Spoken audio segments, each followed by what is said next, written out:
Sarah Bennett sat in the back of courtroom 302, her dark eyes focused intently on Judge William Peterson as he presided over yet another case involving a young minority defendant. At just 26 years old, Sarah had already made a name for herself at Johnson and Williams' law firm, but today she wasn't there as an attorney. She was there to observe. For the past 3 months, Sarah had been quietly documenting Judge Peterson's behavior. It started when a colleague mentioned the unusually harsh sentences their minority clients received in his courtroom. At first, Sarah thought it might be coincidental, but as she dug deeper, a disturbing pattern emerged. The young attorney had spent countless hours reviewing court transcripts, gathering data, and interviewing former defendants. Her office walls were covered with sticky notes, showing a clear statistical disparity. Minority youth consistently received sentences that were 40% longer than their white counterparts for similar offenses. One rainy Tuesday morning, Sarah watched as Judge Peterson smiled warmly at a young white teenager who had been caught vandalizing school property. "Boys will be boys," he had said, ordering community service and a formal apology. Just hours later, the same judge berated a Hispanic youth for a similar offense, sending him to juvenile detention for 6 months. "This has to stop," Sarah whispered to herself, her hands tightening around the legal pad in her lap. She had always been creative in her approach to justice, a trait that both impressed and worried her supervisors. But what she was planning now would either make or break her career. That evening, Sarah stayed late at the office, the city lights twinkling outside her window as she finalized her plan. Her colleague, Marcus Wright, knocked on her door just as she was putting the finishing touches on her proposal. "You're really going through with this?" Marcus asked, concern evident in his voice. "Sarah, this could backfire spectacularly." Sarah looked up from her desk, determination written across her face. "Someone has to expose what's happening in that courtroom, Marcus. These kids don't deserve to have their futures destroyed because of one man's prejudices." She pulled out a folder containing photographs of Judge Peterson's previous cases. "Look at these numbers. Look at these faces. Every week, more young lives are being derailed. The system is supposed to protect them, not crush them." Marcus sighed, knowing there was no talking her out of it. "At least let me help. You'll need someone to document everything." Sarah spent the next 2 weeks meticulously preparing her case. She reached out to Lisa Chen, a friend from theater school who now worked as a professional makeup artist. Together, they developed a foolproof disguise that would transform Sarah into Keisha Thompson, a 17-year-old defendant. The plan was risky, but carefully crafted. Sarah would arrange to appear in Judge Peterson's court on a minor shoplifting charge.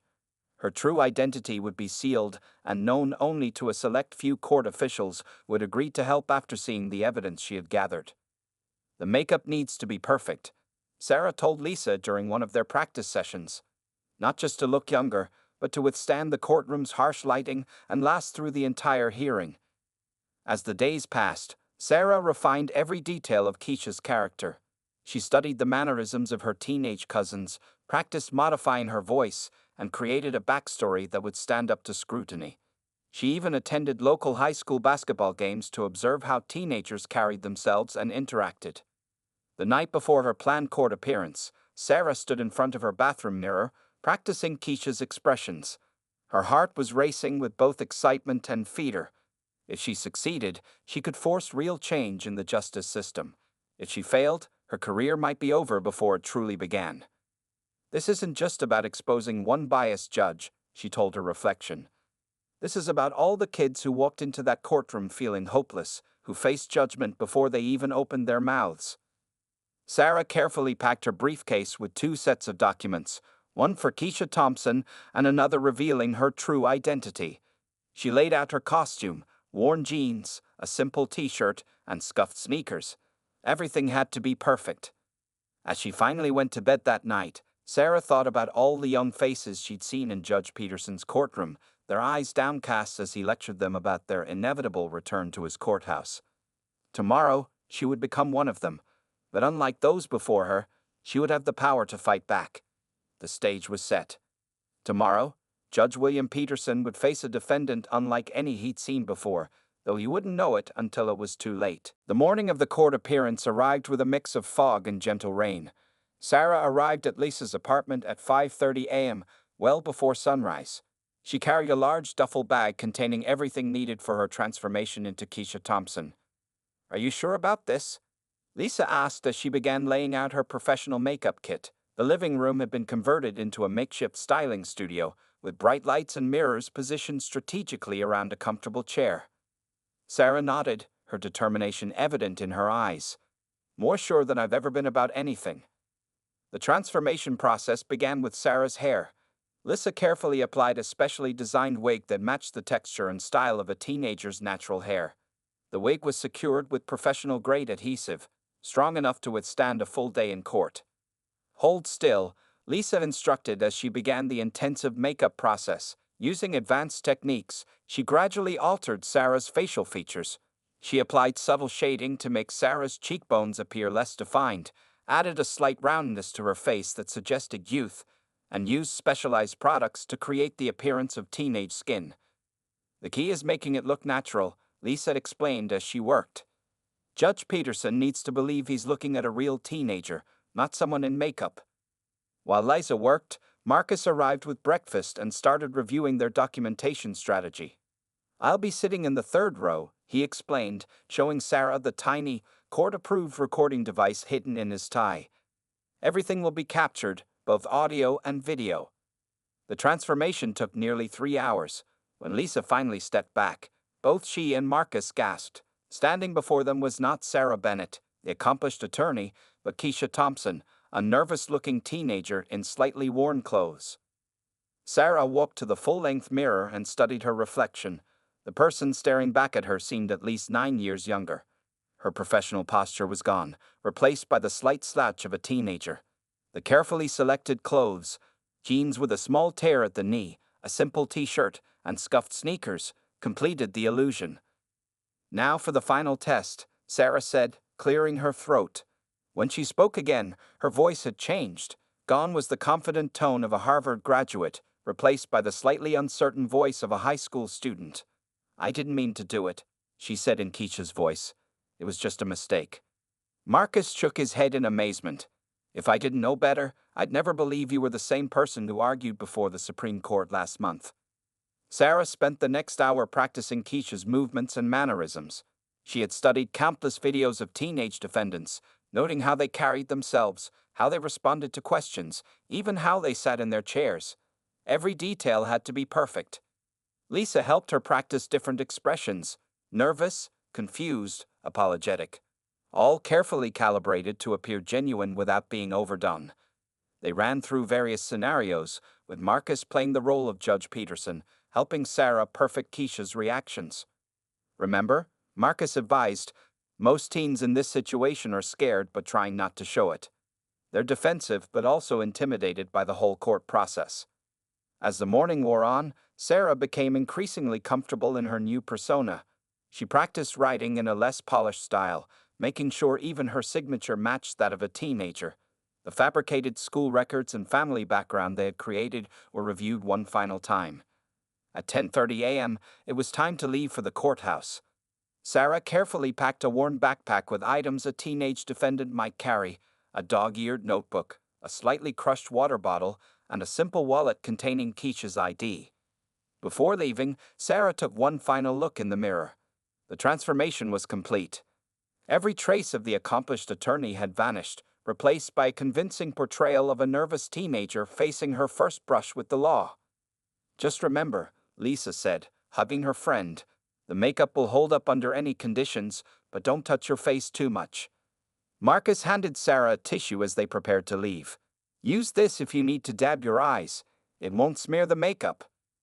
Sarah took a deep breath, already fully immersed in her role as Keisha. As she walked out of the apartment, her stride had changed to match that of an anxious teenager. The confident attorney was gone, and in her place stood a young girl about to face Judge Peterson's notorious courtroom. The next few hours would either expose years of judicial bias or destroy her career. There would be no middle ground. The courthouse loomed before Sarah, its stone steps already busy with morning traffic. She climbed them slowly, keeping her head down like any nervous teenager would. Marcus walked several steps behind her, maintaining their pretense of being strangers. Courtroom 302 was exactly as Sarah remembered it, though today she saw it through different eyes. The polished wooden benches, the state flag hanging limply beside the judge's bench, and the stern-faced bailiff all seemed more intimidating from this perspective.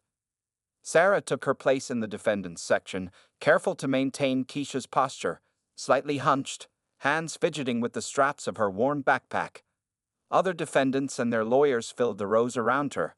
She noticed how the white defendants sat with their private attorneys, while most minority defendants had public defenders or sat alone. At exactly 9:30 a.m., the bailiff's voice rang out. "All rise, the Honorable Judge William Peterson presiding." Judge Peterson entered, his black robe swishing as he took his seat. Sarah had seen him do this hundreds of times, but never from this angle. His eyes swept across the courtroom, posing briefly on her with that familiar look of dismissal she had witnessed so many times before. "First case," the clerk announced. "State versus Thompson, Keisha. Shoplifting, first offense." Sarah rose slowly, allowing her hands to tremble slightly. As she approached the podium, she could feel Judge Peterson's gaze following her, already making assumptions. "Miss Thompson," he began, his tone dripping with condescension, "I see you couldn't be bothered to dress appropriately for court today." Sarah kept her eyes downcast, just as she had seen so many teenage defendants do. "I'm sorry, Your Honor. These are my best clothes." The judge's scoff was audible. "Of course they are." He shuffled through the papers before him. "Stealing makeup from Marshall's department store. How predictable." From her position, Sarah could see Marcus in the gallery, the hidden camera in his tie capturing every moment. The public defender beside her shifted uncomfortably but remained silent. "Your Honor," Sarah began in Keisha's voice, "I would like to explain." "I'm sure you would," Judge Peterson interrupted. "Let me guess, you forgot to pay, or your friends dared you, or some other excuse I've heard 1,000 times from people just like you." Sarah felt her chest tighten at the phrase "people like you," but maintained her character. "Actually, Your Honor, I'm as straight a student at." The judge's laugh cut through the courtroom. "A straight a student?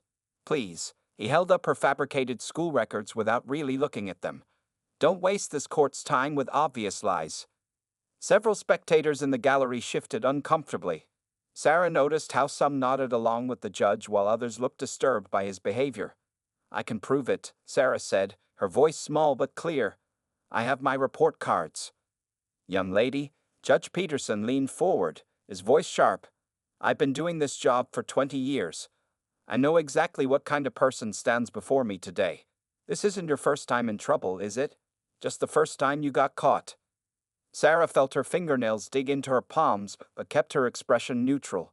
"No, sir. I've never been in any trouble before. I want to go to college." "College?" The judge's eyebrows shot up in mock surprise. The sarcasm in his voice was thick enough to cut. "And I suppose you'll be attending Harvard?" Several court officers snickered. If he only knew, Sarah thought, but instead said quietly, "I was hoping to study law, actually." This brought another round of barely concealed laughter from the judge's bench. "Miss Thompson, let's be realistic. The only law you'll be studying is what you break next. I see it every day, young people like you coming through here, making excuses, claiming they'll change." The public defender finally spoke up. "Your Honor, given that this is Miss Thompson's first offense." Yes. Judge Peterson waved his hand dismissively. "First offense that we know of, but I've learned to trust my instincts about these matters." Sarah watched as he picked up his gavel, preparing to deliver his sentence. She could feel the moment approaching, the moment when everything would change. Her heart pounded, but not from fear, from anticipation. The judge looked down at her with that same expression she had seen him direct at countless minority youth, a mixture of disdain and resignation. "Miss Thompson, this court sentences you to."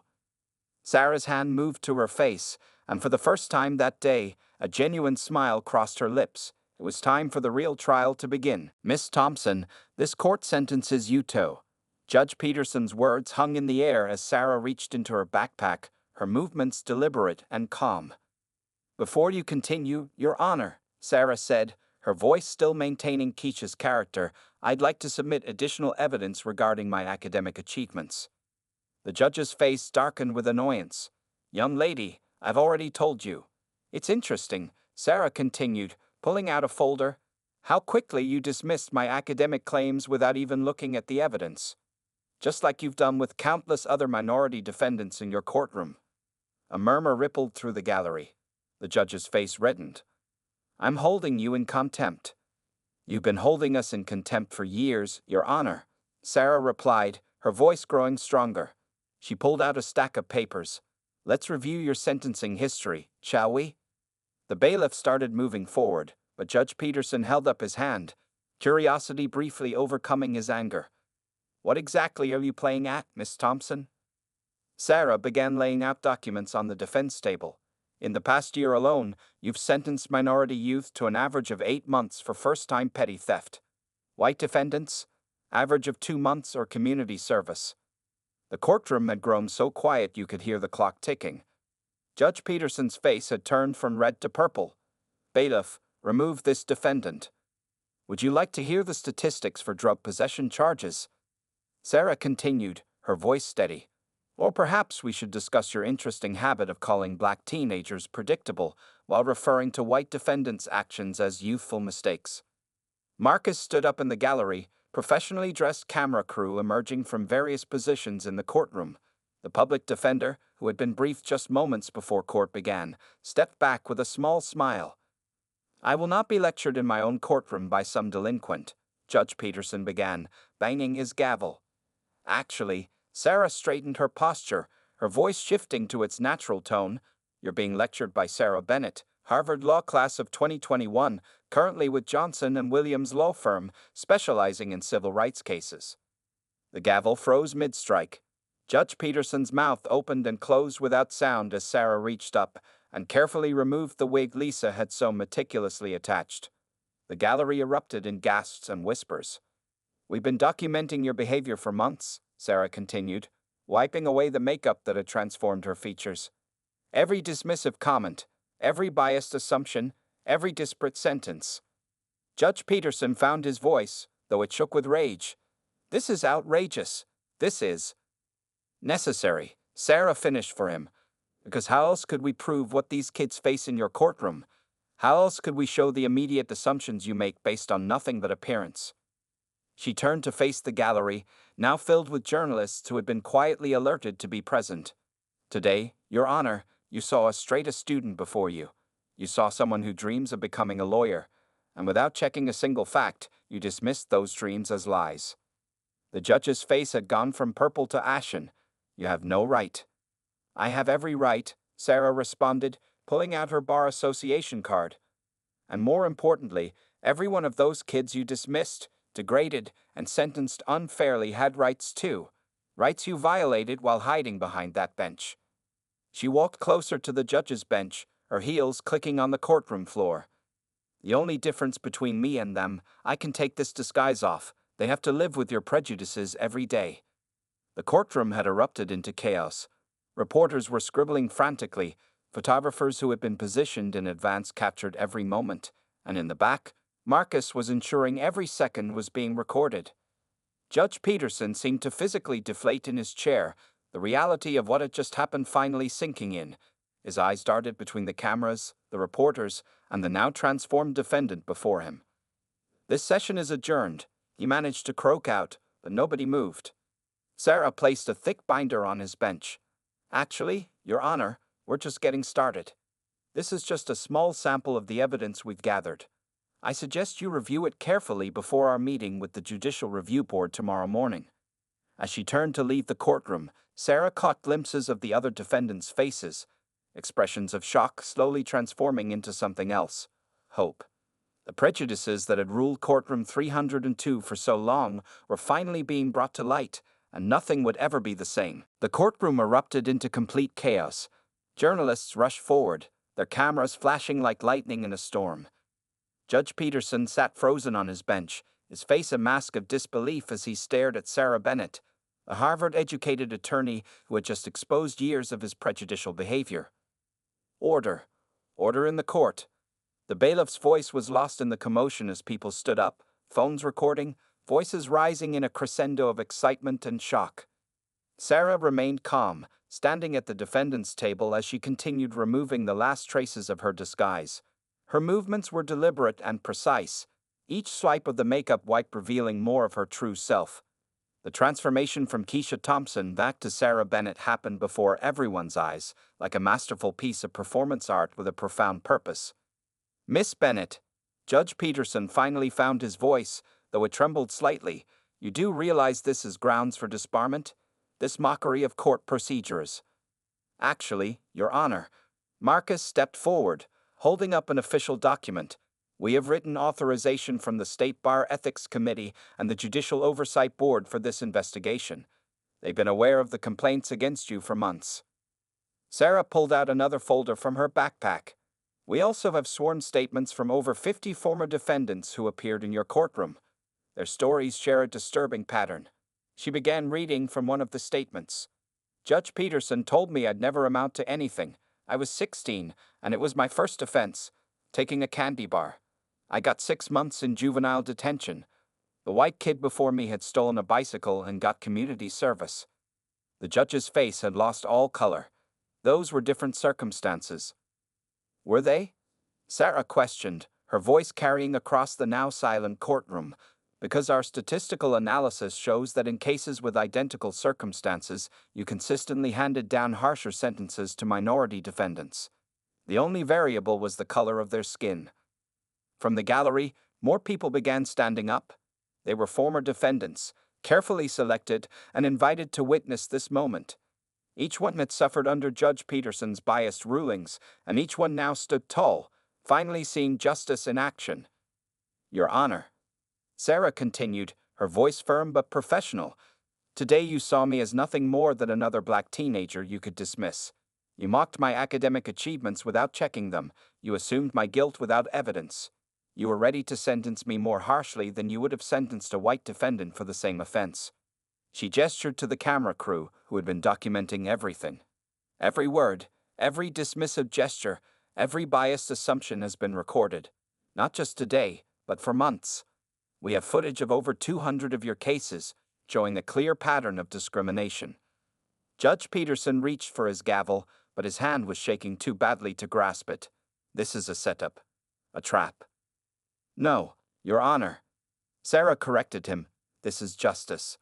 This is what happens when someone finally holds up a mirror to your prejudice. The only trap was the one you built yourself, brick by brick, with every biased ruling you made. The journalists were furiously taking notes as Sarah pulled out one final document. This is a petition signed by over 500 members of the local bar association, calling for an immediate review of every case you presided over in the past 5 years. It's already been submitted to the state Supreme Court. The reality of his situation finally seemed to dawn on Judge Peterson. His shoulders slumped, and for the first time, he looked his age, old, tired, and defeated. Sarah turned to address the packed courtroom directly. Today wasn't just about exposing one judge's bias. It's about changing a system that allows such bias to flourish unchecked. It's about giving hope to every young person who walks into this courtroom, regardless of their race. She packed up her materials calmly, placing them back in the worn backpack she'd carried in as Keisha.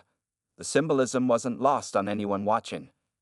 Court is adjourned, Judge Peterson whispered, almost to himself.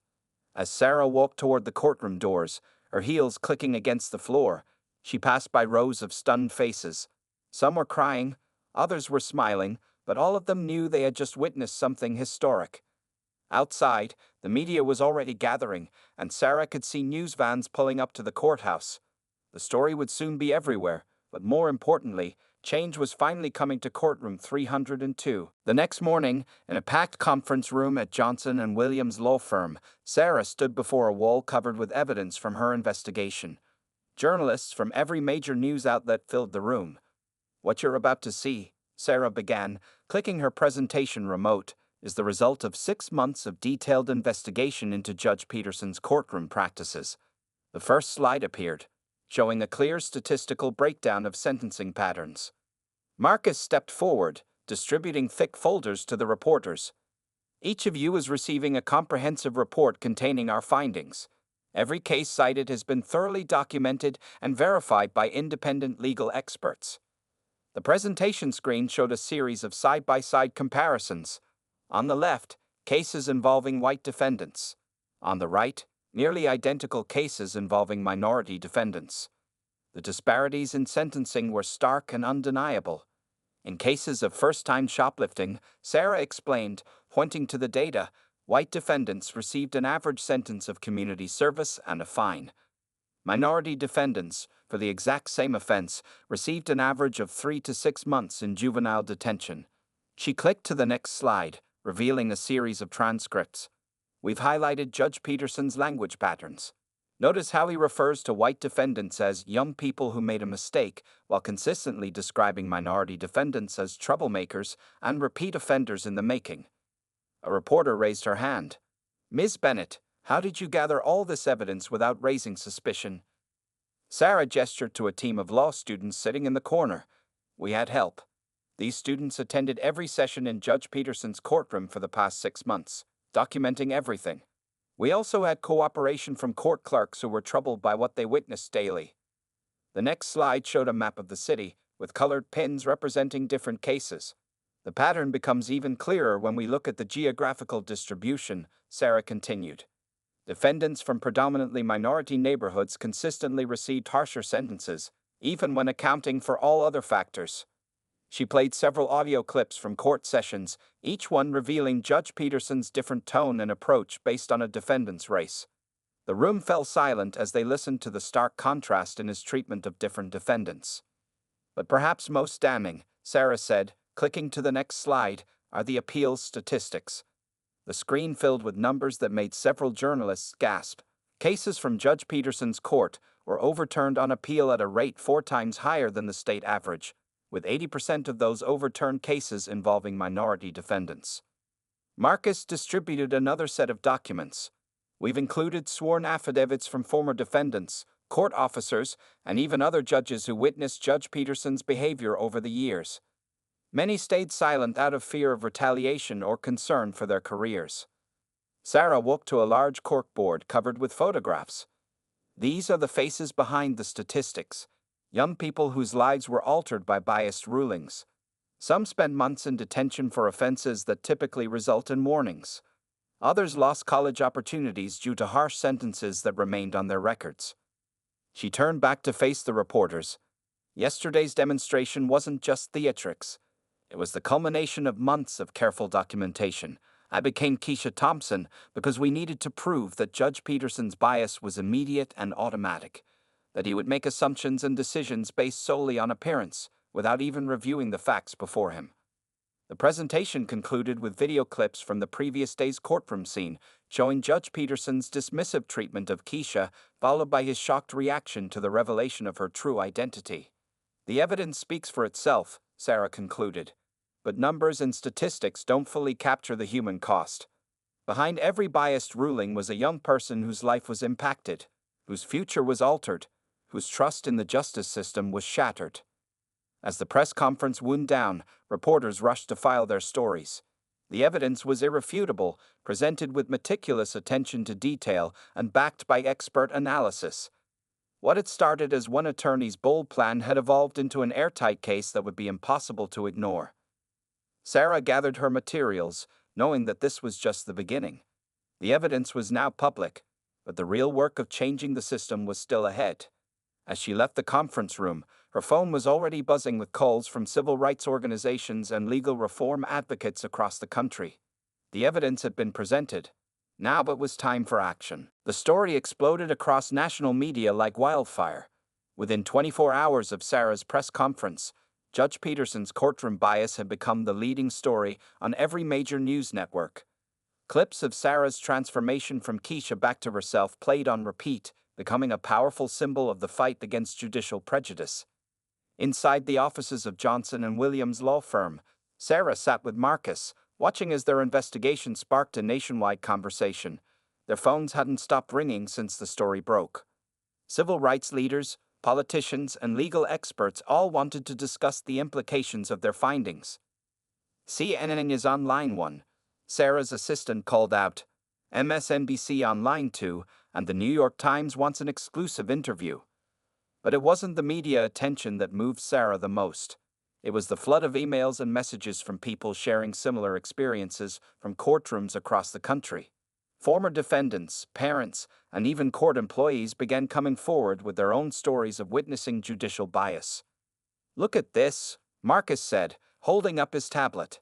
A video was going viral on social media, a compilation of dozens of young people sharing their experiences in Judge Peterson's courtroom. Some had spent months in juvenile detention for minor offenses, their lives derailed by harsh sentences. The state Supreme Court acted swiftly. By the end of the week, they had suspended Judge Peterson pending a full investigation and ordered a review of every case he had presided over in the past 5 years. A team of independent judges was assembled to examine his rulings for evidence of systematic bias. Local community organizations organized peaceful protests outside the courthouse, holding signs with quotes from Judge Peterson's bias statements. Parents whose children had faced his harsh sentences shared their stories at community meetings and town halls. Sarah received an unexpected call from a senior partner at her firm.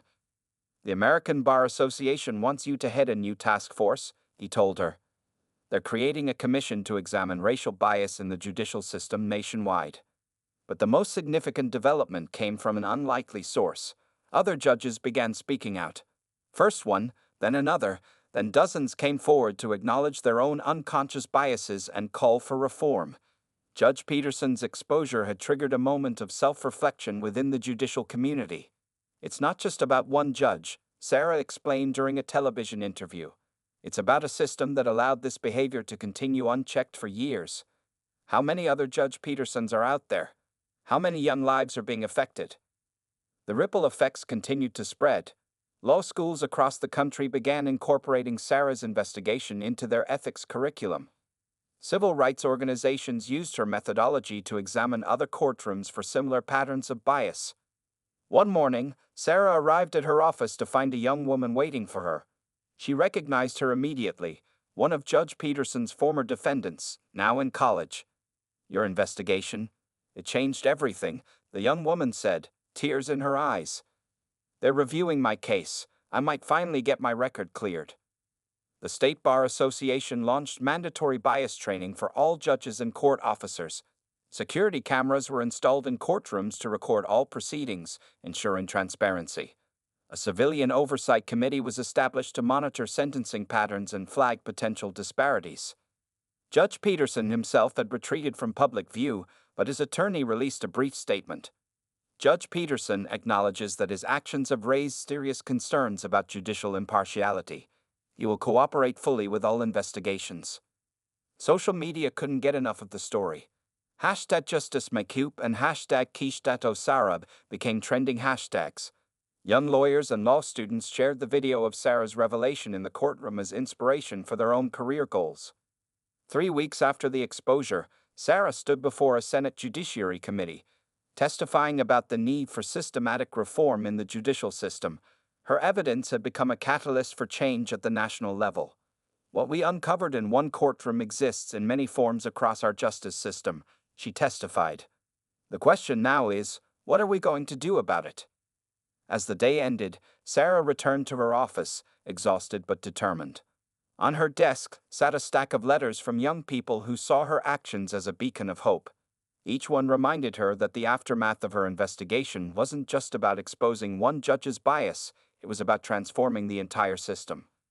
The story wasn't over. In many ways, it was just beginning.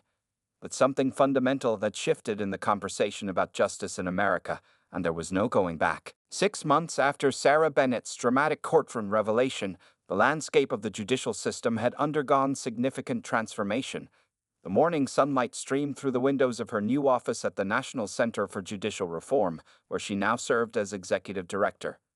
The changes began with Judge Peterson's formal resignation, but they didn't end there. The state Supreme Court's comprehensive review of his cases had led to the overturning of over 300 convictions. Young people who had faced his harsh sentences were given new hearings, and many had their records expunged. Sarah sat at her desk, reviewing the latest implementation report. Every courthouse in the state had now installed a new oversight system. Computer algorithms tracked sentencing patterns, flagging any statistical disparities for immediate review. Video recordings of all proceedings were mandatory, and quarterly audits ensured accountability. "You need to see this," Marcus said, walking into her office with a tablet. He pulled up a news article showing courthouses across the country adopting what have become known as the Bennett Protocol, a set of guidelines for preventing judicial bias. The protocol included several key changes. First, judges were required to complete monthly bias recognition training. Second, their sentencing patterns were regularly reviewed by independent committees.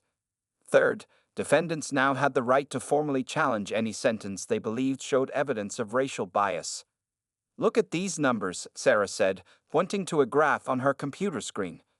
Sentencing disparities have dropped by 60% in jurisdictions that implemented the protocol. We're actually seeing change happen. The most significant victory had come just last week. Congress had passed the Judicial Fairness and Accountability Act, incorporating many of the reforms Sarah had advocated for during her Senate testimony. The law mandated transparency in sentencing, established civilian oversight committees, and provided funding for continued bias training. Sarah's phone buzzed with a message. It was from Keisha, not the character she had played, but a real teenager who had faced Judge Peterson's bias 2 years earlier. Now in college studying law, Keisha had become one of many young people inspired by Sarah's actions. "Remember that young public defender who sat next to me during the revelation?" Sarah asked Marcus. She's now heading the new Civil Rights Division at the state attorney's office. They're proactively reviewing cases for signs of bias before they even reach the courtroom. The transformation wasn't limited to the legal system. Law schools had revamped their curriculum to include extensive training on recognizing and addressing implicit bias. The bar exam now included questions specifically focused on ethical decision-making and equal justice under law. Sarah walked to her window, looking out at the courthouse across the street. The building looked the same, but everything inside had changed. New judges sat on the bench, trained under the reformed system. Court officers and staff had gone through extensive bias recognition programs. Even the physical layout had been modified to promote transparency and fairness. "We've got visitors," Marcus announced. A group of law students had arrived for their monthly mentoring session. Sarah had started the program to guide the next generation of legal professionals, ensuring they understood the importance of fairness and equality in justice. As she prepared to meet them, Sarah glanced at the framed newspaper article on her wall. The headline read, "From Disguise to Justice: How One Attorney's Bold Plan Changed the System." Below it hung the simple t-shirt she had worn as Keisha, now a symbol of transformation. The students filed into the conference room, their faces eager and determined. Many of them came from communities that had been affected by judicial bias. Now they were part of the change, studying law with a clear understanding of their responsibility to maintain fairness. The system didn't change because of one person, Sarah began, addressing the students. It changed because when we exposed the truth, thousands of people stood up and demanded better. Each of you represents the future of that change. As she spoke, Sarah noticed a small news alert on her phone. Another state had just adopted the Bennett Protocol. The change was spreading, growing, becoming permanent. The old ways of unchecked judicial bias were being dismantled, replaced by systems of accountability and fairness. The transformation wasn't complete. There was still work to be done, battles to be fought, and minds to be changed. But standing before these future lawyers, Sarah knew that the change they had started would continue long after her dramatic day in courtroom 302. The system was different now, and it would never be the same again.